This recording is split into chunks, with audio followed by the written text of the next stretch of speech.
You're going to start seeing a lot of changes on YouTube in 2023, from the addition of shorts to shorts monetization to the switch in how consumers are actually taking in their content. So let's talk about some of my biggest predictions for 2023 on YouTube. Thumbnails may actually be changing in 2023. As of right now, YouTube has actually removed the ability to upload a thumbnail or to change a thumbnail on a YouTube short. Those are these short, under 60-second vertical content videos that we can put up and kind of treat like a TikTok or an Instagram Reels on the platform. We are no longer able to add thumbnails or to change past thumbnails on those shorts. This leads us to believe that going forward, as they're starting to monetize in February of 2023, we will no longer be seeing those thumbnails on shorts, making them just a scrollable part of the platform. But we're also noticing that our main content videos are starting to autoplay on the platform. That means when people are searching for things, when they're finding things on the pages, they're just automatically playing, which could suggest we may not have a need for thumbnails in 2023. We may see moving away from them, or it may become less relevant even if it's still accessible on the platform. So what does this mean for us? We need to be ready in case thumbnails go away or become less important. We need to make sure that we're prepared for those auto-playing videos. So no matter what we're doing as we're creating our content, we have to be aware that people may not see a thumbnail, but may see the beginning couple frames of our video to decide if they want to watch that video or not. That means we need to be much more aware of what we're doing at the very beginning of our videos. That means we are not putting on any graphic displays with our logos or our intro theme songs. We're getting straight to the point, and most importantly, we're going to have words on our screens, because these videos, while auto-playing, may not be auto-playing with audio. People need to know exactly what they're going to get into when they watch these videos before they click on them. That means you need to start putting text overlays or having something in your screen to indicate what you're going to be talking about. As you're watching my content moving forward to 2023, you're going to see me employ a lot of different tactics to make sure that I am communicating clearly, not only with my voice, but with the things that are on my screens. I'll be using text overlays. You're going to see me start to use my Stand By Me to actually put things on the screen and have it on screen while I'm on air, so that I can talk to people and show them in real time and have it there without me having to do extra work and post later on. You're going to see me use a lot of different ways to make sure I'm getting that point across, big and bold. We want that to take up the majority of people's view when they're looking at our screens. Because yes, they want to see us, they want to see us active and engaging with our audience, they want to see whatever it is we're talking about, but more than that, they need to know clearly within 1 second exactly what they are going to be seeing. So as we may be moving away from thumbnails, we need to take into consideration the first few seconds of our videos with our hooks, but also with the text and the words on our screen so people can clearly tell what is coming next so they can click on our videos. In 2023, we're also going to see even more of a dramatic shift toward more short form content. This is something we've been watching all through 2022 with the rise of TikTok and Instagram Reels and YouTube Shorts. People are here for short form content. They want to get the answer to the question they're searching for as quickly as possible so they can move on and take that action. They also want their entertainment to be short and quick. We want to make sure that we're consuming things, but consuming as many things as possible. We are in a short attention span, and so we are heavily leaning into short form content. Now, that does not mean we do not want longer form content. You should absolutely be doing a mix of both of these, because some people are going to want more fleshed out answers. They're going to want to see those longer form vlog content. They want to see things a little bit longer, a little bit more in depth, a little bit more explained, but you should be doing a variation of both short form and long form. If you're creating videos, I highly recommend having both a fleshed out version of that topic and the short form version of that content. You can then use the short form as a teaser. Say, here's a tip on this. To learn more, go watch this longer video. You can use those on your TikToks, on your Instagram Reels as well. There's a lot of ways that you can repurpose that content and lead into that longer form content. Making sure you have the option for that quick win, that easy conversation, or that in-depth conversation where they can really dig into it and understand what you're talking about is going to be very helpful to your platform, because then people have the ability to choose which version they want, the short and quick version or the long and depth version that they can clearly understand and take action on. Making sure that you're implementing both short form and longer form content is incredibly important. And you don't just have to rely on YouTube Shorts. YouTube Shorts are vertical content under 60 seconds. You can still have what we're going to call short form content, but have it that horizontal normal video. If you have an answer that's 1 minute and 30 seconds or 2 minutes long, we can still call that shorter form content. It doesn't have to be a 20-minute video explaining something you can explain in 2 minutes. So you can have shorter, tighter content and do really, really well, even if it's not shorts. So I predict we're going to see a lot more of a push for that short form content, especially in the first half of the year. And toward the second half of the year, we may actually start to see that swing back to people wanting the longer form content because we were so hot and heavy with that short form content at the beginning of the year. So make sure you're implementing both of these into your strategies, but really thinking, how can I refine this? How can I make this easier? How can I say this in a quicker time frame to get people answers and get out of the way? Because if you can get the answers to them and get out of the way so they can take action, they're going to come back to you time and time again. In a controversial opinion, I've actually been predicting for the last year that we're going to start to see more of a leaning toward vertical-based content. Think about it. Where do we consume the majority of our video-based content? Is it on our desktop with horizontal views, or is it going to be on our phone with vertical views? Yes, we can be holding our phones and turn them sideways for the horizontal view, but as we continue to grow, as these apps and social platforms continue to grow, we're seeing more and more and more content dedicated specifically to vertical-based content. And while I do not recommend you go solely with vertical-based content, I do want to implore you to think about how we're consuming content. We are going to be on our phones, on the go. Yes, we can change them. Yes, we can turn them, but most people aren't going to do that. And even now, we are starting to see people who are uploading vertical-based content to YouTube, and they can view it vertically on their phones. On desktop, they're going to put the black bars to either side, but if you upload vertical-based content to YouTube, it plays in a vertical stance on the platform on your phone. We're going to start to see more and more people filming vertically because that's the way that we consume content now, and that's the way that we hold our phones. And so I am predicting more and more is going to shift over to that vertical-based content. And if you've been watching my platform, you'll notice I do a mix of both vertical and horizontal content and have for many months because I'm getting ready for the time when the majority of content is going to be phone vertical based. And you can use this opportunity to start to lay the groundwork for this as well. Again, I don't recommend that you go fully vertical yet because we're not at that point in society yet, but I do think we are dramatically and rapidly working toward that. So now is the time to make sure that you've got some type of mix, or at least you're starting to implement that vertical-based longer form content into what you're creating as well, because I predict we're going to start seeing that shift to more and more people watching things vertically on their phones on YouTube rather than watching them on our desktop. And we're starting to see people lean more towards cinematic-based content. Now, don't panic over that yet. I'm going to tell you how to do it. It's not as terrifying as you think. But we're really looking at the way people are consuming content. We want people to level up what's happening. So let's step back for a second. There was an era that we call the Instagram era where everyone was looking for carefully curated content.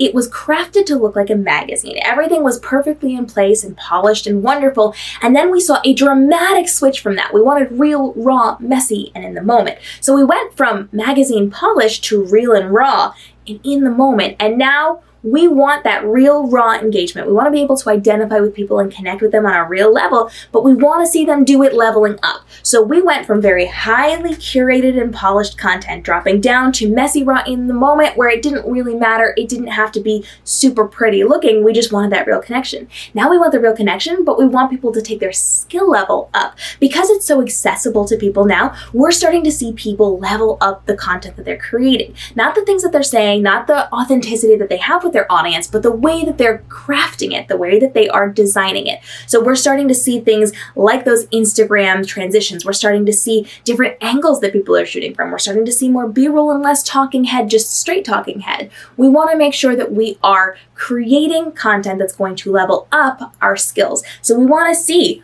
well lit, we want to see nice camera quality, we want to have that real authenticity on there, but we also want to see that you're putting time into your craft. If you are going to be taking up our time and our space and educating us or entertaining us, we want to know that you are putting the time and effort into it. So that does not remove the authenticity, but it is going to level up your camera skills. And I know that can sound terrifying, so let me break that down for you. One of the things we're going to start to see a lot, especially on YouTube, is TikTok-esque transitions. So as people are creating content, we already know that they want us to be fast-paced about it. They want us to be engaged and connected with you, but we want to see no lag time. We don't want to see gaps in between things or very poorly edited video. We want to see things that are very quick. So we're going to start seeing people implement more of those TikTok-esque transitions where they're swiping the hand in front of the camera, or they're tapping the lens moving back to a new location, or when you were doing some kind of jump where you transition into a new location. We want to see things that are entertaining, things that are going to catch our attention and hold what we're doing. Those normal cuts will work sometimes, just going from one scene to the next,